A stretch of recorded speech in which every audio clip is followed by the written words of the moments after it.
Okay, in the third video lecture, we will do additional diagnostics, and we'll try to choose a model that is the most predictive, that is the most optimal model given a series of predictor variables. Again, we're using the Boston data set or data frame that is embedded in the MES library. And this time, we're going to select the most optimal set of predictors, and we'll have several different approaches of doing that, which is basically something that we do also in machine learning when we try to select the most optimal, the most relevant predictors that will influence the outcome variable or be the most predictive set of variables. And we'll use several techniques to do so, and also will eliminate the actual data points that are troublesome with either they produce unusual residuals or perhaps they are producing undue influence on the regression coefficients, which we call the leverage points, and we'll look at Cook's distance as well as hat values. And we'll have several visual diagnostics for doing so. So I'm going to start at the line where it says mini lecture 3, selecting variables and eliminating outliers, residuals, and leverage points. So one of the ways of identifying the best predictors is optimizing this R-square or adjusted R-square criterion, which is the percent of variance explained in the data. By using a sequence of these predictor variables, we're going to use all of the predictor variables. So we'll have crime, zone, industry, Charles River, proximity, nitrogen oxide, concentration number, room, age of occupied buildings prior to 1940, distance to I guess it was to Charles River, or was it to weighted mean of distances to 5 Boston employment centers rather than the RAD index of accessibility to radial highways, tax, the pupil teacher ratio, and LSTAT, which is again this lower status of population.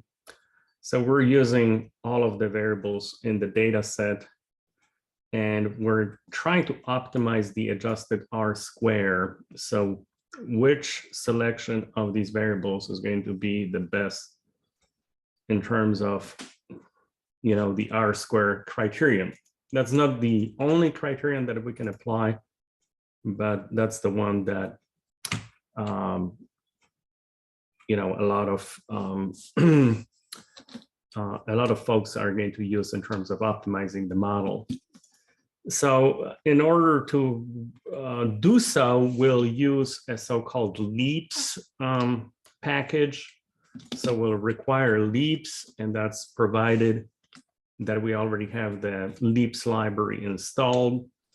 And we'll attach the Boston data frame because we're going to create a matrix where we C-bind or we combine all of the, I guess it was 4, 6, 8, 10, 12 variables together. That's the predictor variables. So that will create a MATX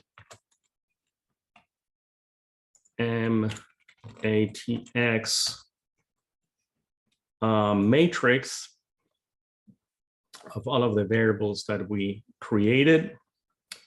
So if we do str matx, it will show us that it's a simply character matrix here with the variables and the associated cases, which is 506 of them. And we're going to store another object, which we'll call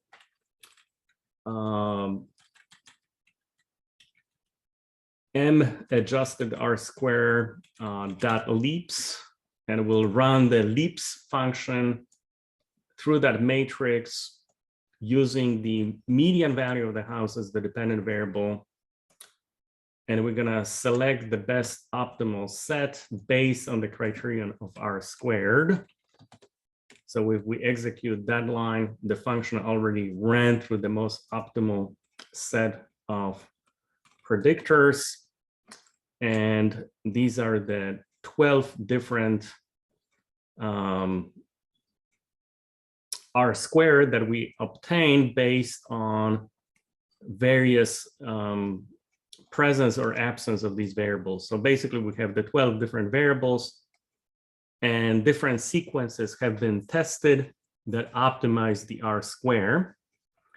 So for example, a sequence of none of the variables and the last variable present, which will be the L stat, was tested, and that produced an r square of 54%. Another one was tested where the sixth variable was in the set, and also the last variable in the set. So it was 2, 4, 5, 6. So it was the number of rooms, and the L stat, which is the lower population of, or percent of lower population. So the two were present in this particular sequence, and that produced a r square of 0.63. And if we went through all of the combinations that were tested, we can see that the highest r squared that we achieved was the one in position of a 10, which has the third variable absent and also the seventh variable absent, and that produced an r squared of 72.88, which was the most optimal in the whole set. And as a matter of fact, if we run another command, which will select the maximum value from the sequence of these r squared indexes, we're gonna store it as the best model adjusted based on r squared. And then when we call it out, it's gonna bring out that particular sequence, which is the 10th sequence, where crime is in, zone is in, industry is out. And then all of the variables up until age, which is the 7th variables, are present, but age is not present. And then distance, red, tax, P-T ratio, which is the pupil-student ratio, L-stat variables are in. So basically what we did with that leaps function is select the most optimal set of predictors, and we won't need industry and we won't need age, because these variables basically decline or reduce the r squared criteria, which is the practical significance explained. So when we run again all of the predictors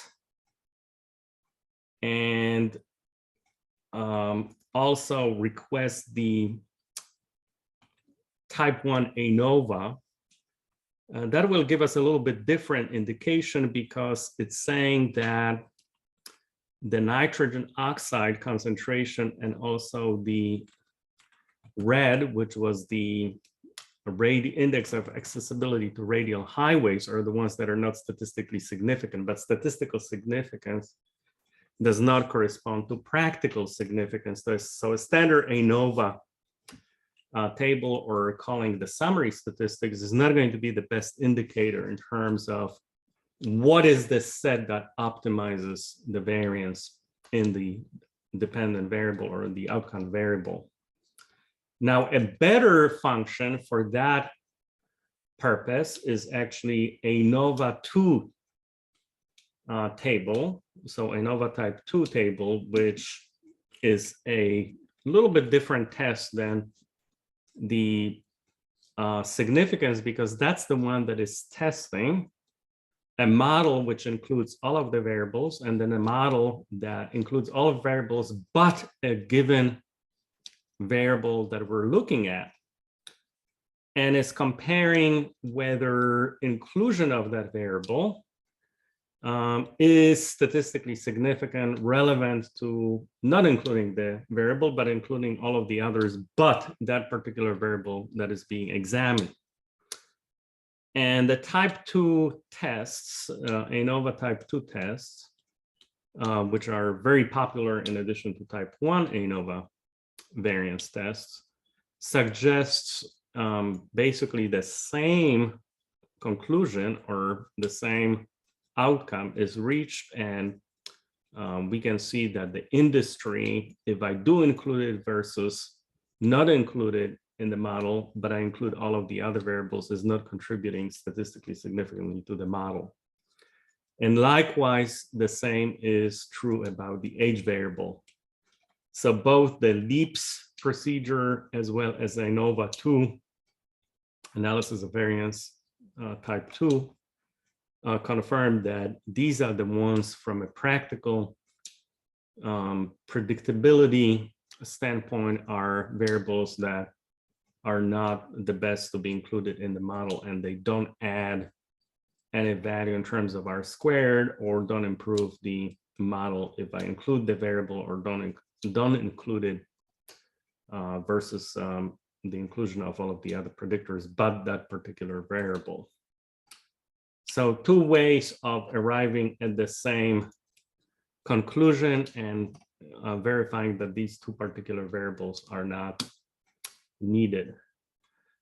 So in order to update the model, I'm going to remove the industry and age so I can do it in a way that I'm not going to specify it simply in the predictors as a predictor in that equation. But a more elegant way of doing that is by using perhaps an update function in the car library, and I'm taking the model that includes all of the variables. So all of the 12 predictor variables are present, then putting these squiggly lines with these little dots or periods at the bottom and putting a minus sign, minus industry, minus age will update the model, and I'm creating a new object, summary object called model.e, which means I'm eliminating basically the variable.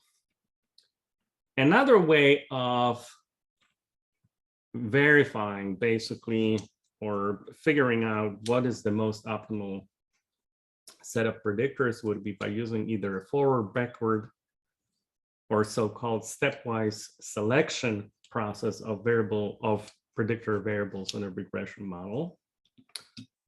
So again, if we attach the Boston, attach means that I basically don't have to specify which object I'm dealing with. So there are two functions in R, attach and detach. And if I attach a particular object, then R will know that that's the particular data frame that I am working with. And I'm going to do this add L function basically, and then LM meaning linear model. And first I'm going to specify a linear model that has the outcome variable and just the intercept value and all of the predictor variables in the equation. So all of the 12 predictors that we looked at prior to applying that LEAPS or when applying the LEAPS function. And the type of test that I'm going to use is a so-called forward selection, and I'm going to execute that line. And basically, the way that we would proceed, because it's not an automatic process, we have to kind of do a little bit adjustment. We'll look at the variable that is the highest, says the highest statistical significance, but all of them are highly statistically significant, and they're in scientific notation. And as a matter of fact, it's difficult to distinguish between some of them by looking at the p-value here in scientific notation, because it's exactly the same, very, very close to zero. All of them are highly statistically significant.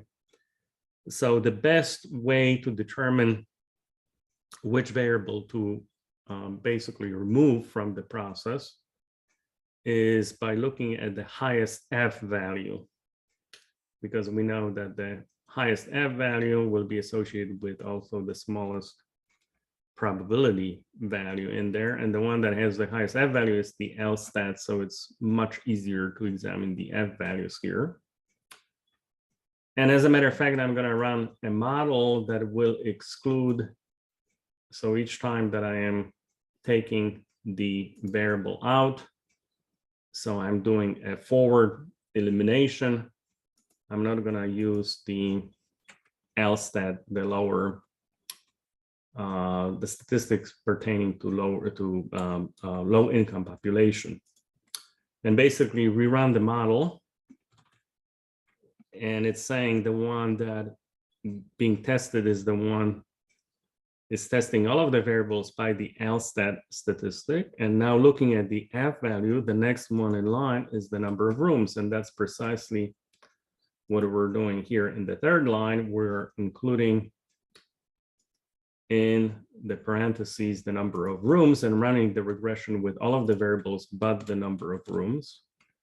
And we see that the next candidate in line is going to be the PT ratio, which is pupil teacher ratio. These are going to be the strongest variables that I am basically excluding from the model and testing the model for the other ones and selecting the ones that is the strongest, provides the strongest signal in the data set in terms of the statistical significance. And if I repeated the process, it seems that I have to repeat the process several times. But basically where I execute all of them, in the end, so one step maybe before the last step is removing the tax variable, because it's still statistically significant when in the model I have all of these variables that were already taken care of, were selected to be in the model, and I'm testing the remaining variables that still have to be tested, whether or not they're going to be included in that forward selection process.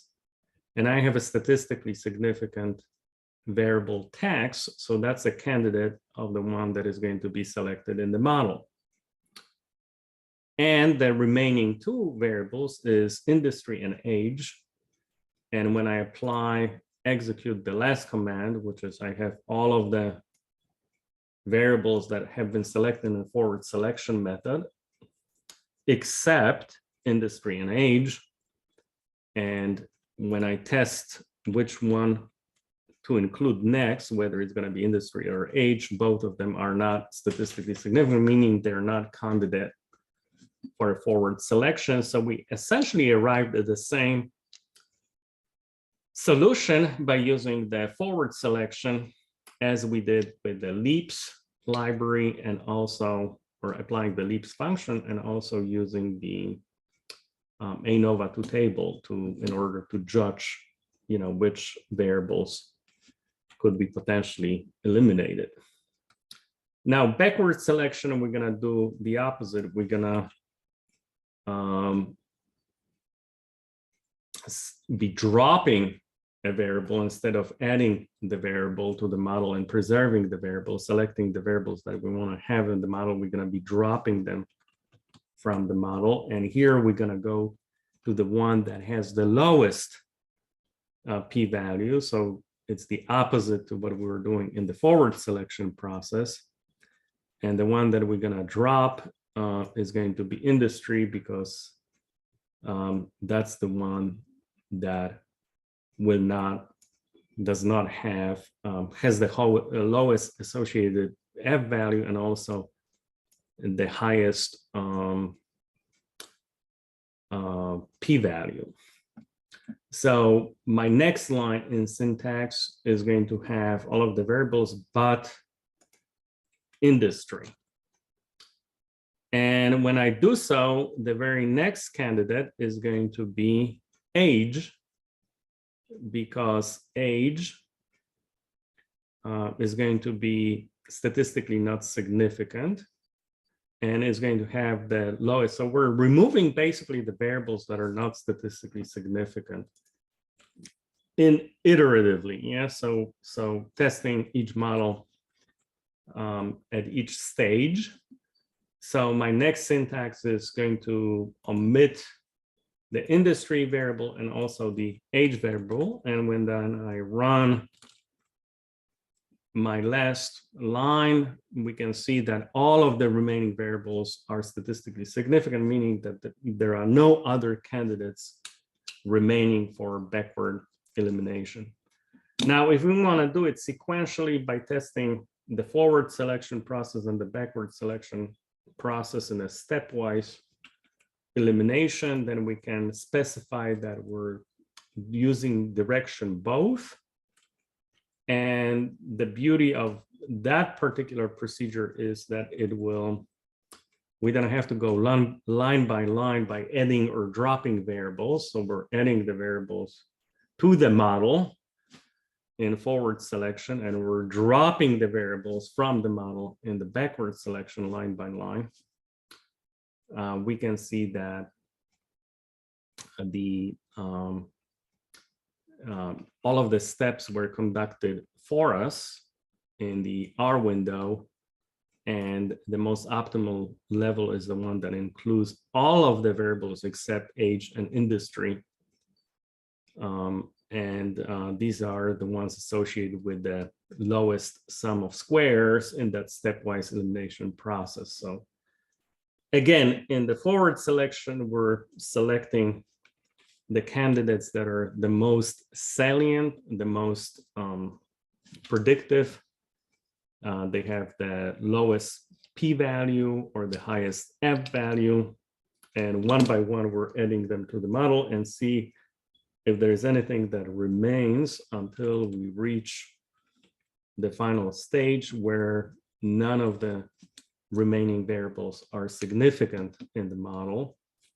And we've included by forward selection all of the ones that were significant, testing them one by one, basically choosing the most significant each time, or the ones that is associated with the highest f value. And the backward selection, we're eliminating the ones that are the least significant or have the lowest f value. So it's opposite to the forward selection, and stepwise direction is the one that we don't have to worry about the manual selection of variables, because the command will, or the function will, use both directions and figure out what the most optimal set is. And in all of these procedures, we basically arrived at the same conclusion that age and industry are the ones that are redundant in the prediction model, which is the same idea or the same conclusion as with the LEAPS library and the LEAPS function that we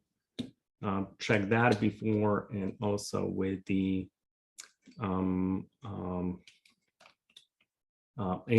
table, we're able to determine that these particular variables were the least diagnostic. Of course, once we have our model updated and we don't have the industry and age in the model, we can run, again, a model that includes all of them, but we can update the model with all of them and have the one that has the E, meaning eliminated, and we'll be updating we updated the model that includes all of them, and I'm using this simple function, take out industry and take out age, but I have this little script that designates that keep everything else in the model. Now, once we updated the model and eliminated the two variables that are least predictive, we can, in our library, test for the outliers. And we have 3 potential outliers based on Bonferroni p-value, cutoff value of 0.05. So there is a in R or in CAR library, specifically an outlier test that we can use. And of course, we can do what we did before, which is check the QQ plot. And in there, we can see a visual confirmation that these are indeed the outlier points. Now we can also, in addition to having the standardized residuals, check for the influence index points. So these are the ones that exert unusual influence on the regression coefficients or the parameters being estimated. And we can, if we enlarge it, I guess I was requesting up to 5 of them that had unusual values, but the ones that are being flagged is really 2, and it seems that there are 369 and 373. Also looking at the hat value, which is another leverage point, a little bit different than the Cook's distance, but both of them are being, the ones that are the most commonly used, the hat values and the Cook's distance. There are some additional ones, 419, 381. So 419, 381, 373, 369 are some points that we can take care of, despite the fact that we eliminated already variables that were not statistically significant, or the most optimal, also based on the practical significance from the LEAPS package. I think 372 was also the one that was showing up in the QQ plot, 372. So it's 369, 372, 373, 381, and 419 that are either unusual residuals or exert too much influence on the estimation of the parameters in the regression model, or both. There could be unusual residual and also unusual leverage point. So in order to improve the performance of the model, we'll create another data set that will exclude these 5 data points. So I'm taking the rows. Notice that anything that I have in the square brackets in the first position relates to the rows, and in the second position relates to the columns. So I'm not taking any variables because I already took out the 2 industry and age variables.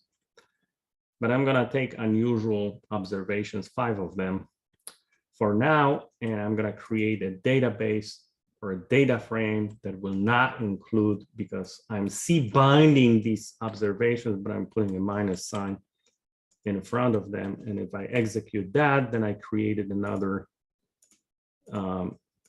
data frame, Boston S, meaning short, I guess. That's what I intended. And you remember that the original Boston data set had 506 observations. And so let's confirm that it was 506, but right now I have 501. So that's another flexibility advantage of using R. We don't have to manually, remove the data points, but we can simply take care of them with a single syntax like that. And then we don't even have to keep track of, because a good practice is to rename basically the data file. Instead of equal sign, I'm going to use this assign sign here. So it's a little bit cleaner in terms of the syntax, because equal sign is used for some other arguments in R.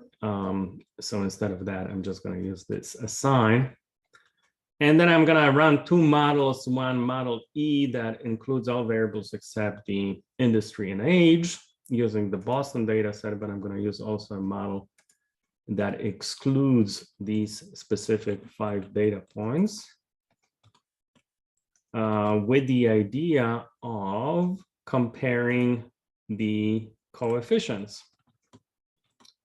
And we can see that the second model that doesn't include the undue or unusual residual and leverage points. Of course, a little bit different parameters are being estimated. So in the one that doesn't include the unusual leverage points, the number of rooms matters more, but because with the increase of one room, by adding one more room, I'm increasing the price of the house by $4.4 thousand as opposed to 3.6, for example.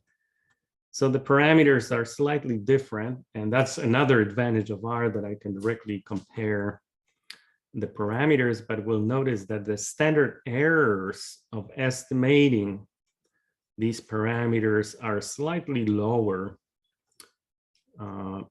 in all of the instances in the second model, meaning the model is really performing quite well, or better at least than the base model that didn't include these residual and leverage points. And of course, once I've done that, I can still do my outlier test, and that's going to be pretty typical that once you eliminated certain points, there are still going to be new points that remain that are of potential suspects that could be eliminated. I'm going to look also at the QQ plot. So again, doing the diagnostics, and I think that there is a slight improvement because the previous model implied that there was a higher divergence here at the higher values in comparison to the theoretical quantiles in the residual structure, standardized residual structure. So we improved something in the model by taking care of these 5 suspect data points. We can also look at the influence points, and if there are new unusual influence points in terms of Cook distance or head values, we can potentially eliminate these. But again, these things are going to be creeping in because each time we take care of some points, there are going to be always new points and that will be coming that are going to be exerting unusual reference points or unusual influence on the estimate of the statistics or the estimated parameters.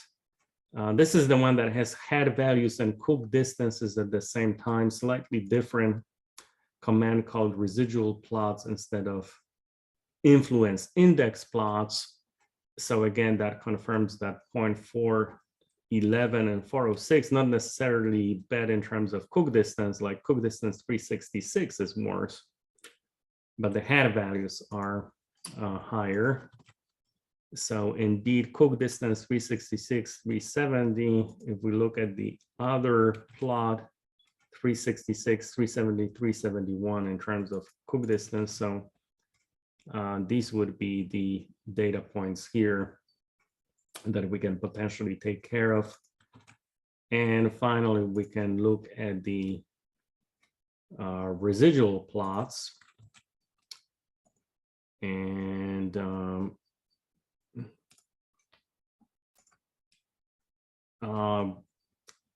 we can see that despite the fact that we eliminated